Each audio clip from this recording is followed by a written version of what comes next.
been a water child my whole life. I could swim before I could walk. I've been diving for 10 years and actually been teaching for 2 though. So I am the greenhorn at the shop. I've been coming down to the Keys since I was a child. My grandmother was actually diagnosed with stage 4 colon cancer. Me and my mother were her primary caretakers, and one of her big things is she loved the Keys, so we always made a yearly trip down here for lobster season. I was with my father in a dive shop, and I saw a picture of the Christ of the Abyss statue. I looked at him and I'm like, Dad, I want to see that.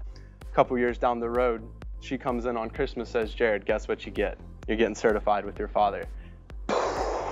12 years old, losing my mind, absolutely loving it. So I saved up some lawn mowing money for about a year, bought a little crappy Sea Life camera, and started taking some pictures. Within my first year of selling these pictures, I made $5,000, and I decided to donate to that to the American Cancer Society in my grandmother's name. So that is really what got me into diving.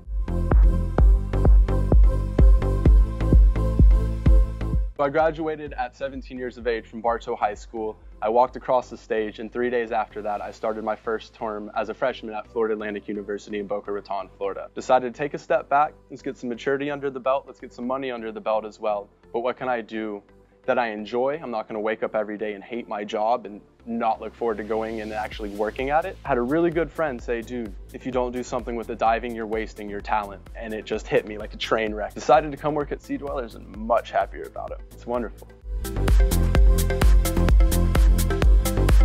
Personally, with Sea Dwellers, what I really like is about 80% of our business is repeat customers. It's return clientele. People like the familiar faces. We have developed a relationship and a friendship with our customers. They're not customers, they're actually our friends, they're our dive buddies. We're extremely safety conscious. Personally, I don't like being herded around in a group underwater. I enjoy very small, 4 or 5 people, absolute maximum, and that's what we do. We try to keep our numbers low, we try to keep it very personalized and individualized so everyone gets a very unique and their own experience.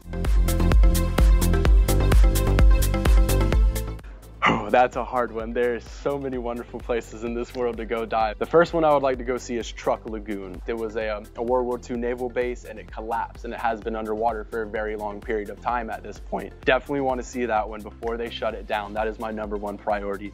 After that, I want to go to Catalina Island and do the kelp forest.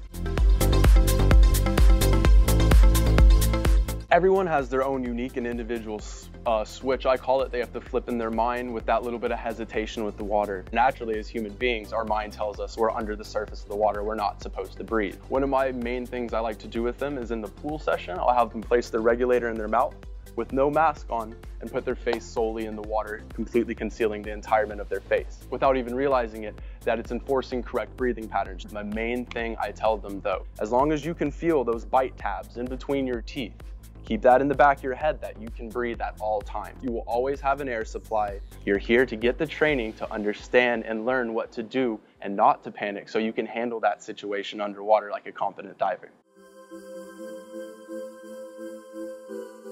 What I really find enjoyable about being a scuba instructor is it's just the happiness and the enjoyment that it brings to all the people. Normally when they go diving, it's church, it's meditation, it's very easy, relaxing mindset, and seeing the students down there at peace, the 10-year-olds, the 12-year-olds, the excitement and some of the joy it can bring to anyone's, but especially their age face when they go down and they see, oh, that's Nemo, that's Dory, that's Bruce. They just lose it, and you can see it. The eyes are the window to the soul. You can see it underwater in their eyes. You talk about it when you get up on the boat. It makes me feel almost good as a person, but it shows I'm doing some good in this world. I'm doing some good for the reef. It's a wonderful thing. It's an absolute wonderful thing.